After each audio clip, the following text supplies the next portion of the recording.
యజుర్వేద అధ్యయనం చేశాడు. 4 వేదాలు కర్తలామలకం అయ్యేసరికి అహంకారం జామదం వచ్చాయి. ఆ సంగతి గురువు గారు గ్రహించారు. ఒకసారి వైశంపాయన మహర్షి ఒక పని చేసేసరికి ఈయన అహంకారంతో గురువు గారిని దూషించాడు. దాంతో ఆయన కోపం వచ్చి యాజ్ఞవల్క్య అభ్యసించిన వేద విద్య అంతా నా వద్దనే కక్కేసి వెంటనే ఆశ్రమాన్ని విడిచి వెళ్ళిపో అని కఠినంగా పలికితే పాదాల మీద పడ్డాడు, కానీ ఆయన కరగలేదు.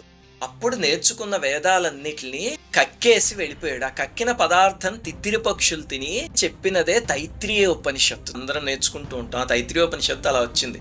ఆ తర్వాత యాజ్ఞవల్క్య మహర్షి సూర్య భగవాను ఆరాధించి ఆయన కరుణతో శుక్లయజుర్వేదాన్ని నేర్చుకున్నాడు.